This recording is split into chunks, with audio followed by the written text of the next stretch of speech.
Hello everyone, Annette Ornelas here from Southwind Designs, and this is a video about one of the designs for the Mini-Mates. I thought it would be helpful if I did a video about the shark, or more specifically the tail of the shark, which uses some pieces that are maybe an unusual size as compared to the other things. Let me start with the back fin and the head of the shark, and then we will move on to the tail that has that special piece in it. Okay, so these are the pieces. This is a folded piece. I'm placing it on there, lining it up on the top and the sides, and then right sides together. I'm going to put another rectangle on top and stitch right along the edge here with a 1/4 inch. Okay, so here's a little feeder. Normally I don't take these pieces out. I just move on to the next step and then take them out, but this way I can show it to you better. So this is what we've done. And I'm opening that, including the piece in the middle. I line up the fold to the back, right on top of the seam, and then I open it all the way, including the background piece. It's also folded open, and it looks like this. Now, you can either pin that with a little pin right here, like this, back here, and to hold it in place, or alternately, you could use a clip to just keep it open. This is just so it looks like it's supposed to look and you don't get confused or it doesn't fold itself back up. Okay, so we've got Unit A. That was Unit A. Okay, so this is for Unit B, which is the top of the head and part of the shark's mouth. And what we're starting with is the mouthpiece, which I've chosen a pink one for the inside of the mouth, and then I'm using a folded triangle on the top right. And I'm just kind of setting up what I have to make it look like the picture shows.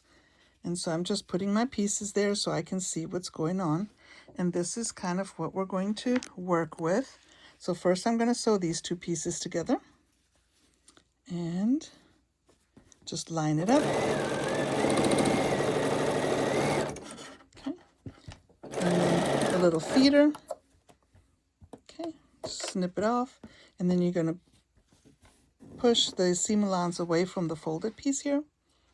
Okay, and then the next piece goes on top, or on the right side, on top of the one that you just made. We're working on Unit B. Okay, 1/4 inch seam. Okay, so here we go. Let me fold it away from everything, and this is what that looks like. Okay, so we have that piece then. That is Unit B. And now we are going to sew these together, and then we'll have the top of the shark already done. Okay, so I'm going to just sew those two pieces together. And just kind of trying to make sure that this fits in here. And there we go. So I just need to fold this over here. And what I'm going to do is fold it away from the folded pieces, and this is the top of the shark.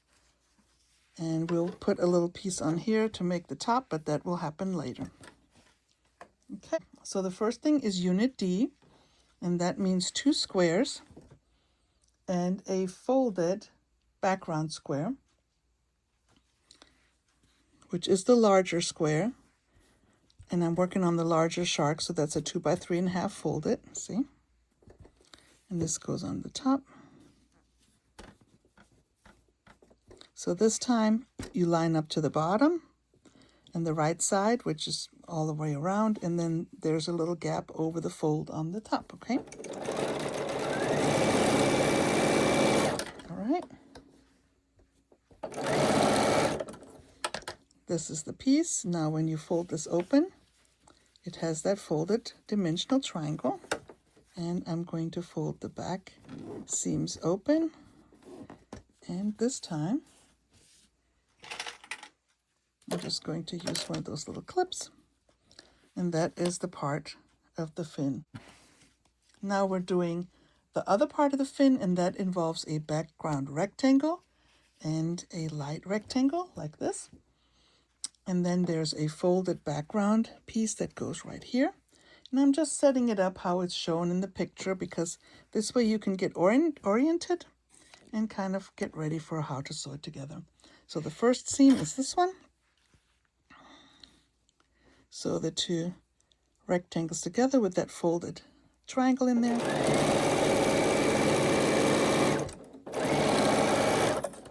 All right. And what I'm doing now is folding this away from the folded triangle. Okay. And there's my other piece. So that gets folded on.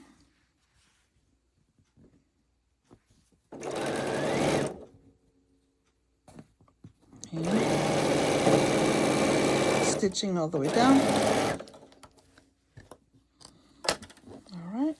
And press it open. And so this is the unit E. And now comes the little tricky part. We're going to have D and E together.